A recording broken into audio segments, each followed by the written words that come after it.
Hello, my name is Antonio Benitez, and I originally study at Texas A&M University Victoria, but I'm taking some classes at Coastal Bend, and I'm a kinesiology exercise science major.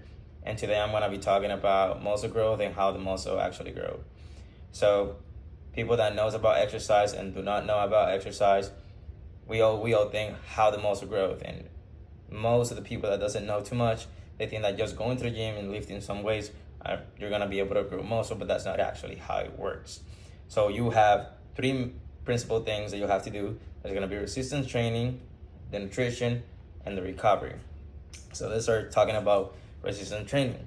So resistance training, you have to create a certain amount of stress on your muscle to create something that is a muscle tear in the muscle tissue that actually is not bad.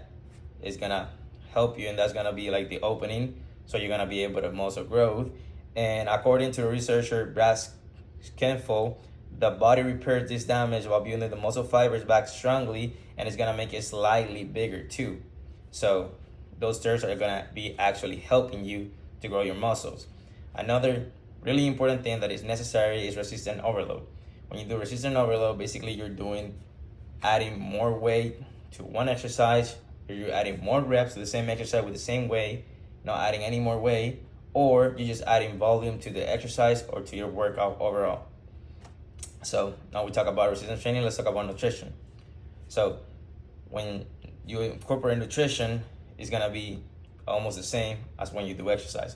Some people say that exercise is more important. No, I think and I believe, and research says that nutrition have to be 50-50 with the exercise, and they have to be as important.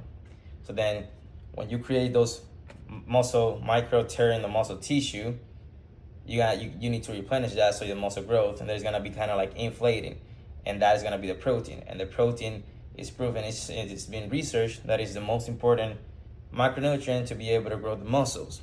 And we can see it on the British Journal of Sport Medicine found that protein intake causes a significant amount of progress while growing the muscle.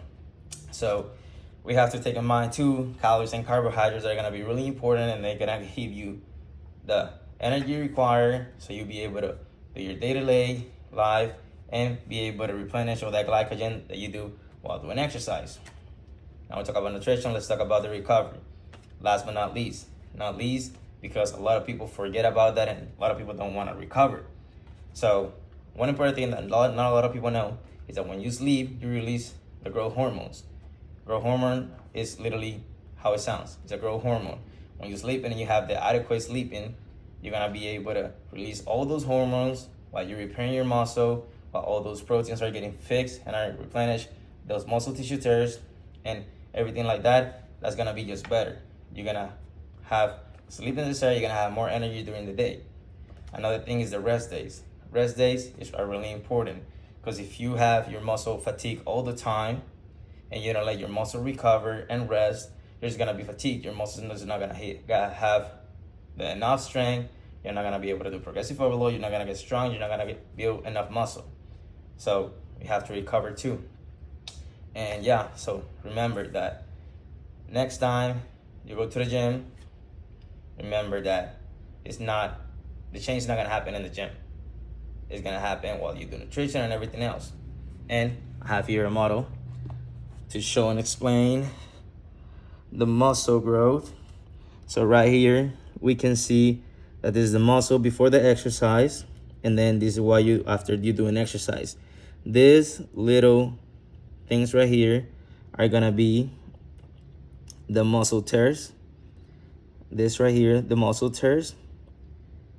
And then after you recover and you have the adequate nutrition, these muscle tears are gonna get replenished with that protein that are gonna be converted into amino acids, and it's gonna inflate the muscle, and it's gonna make it bigger like you see here in the picture. So that's basically how it works. So there's a little bit of knowledge of how muscle growth and what is the science behind it. There's a lot of other more stuff, but if I keep talking, I will not be done real quick. So thank you.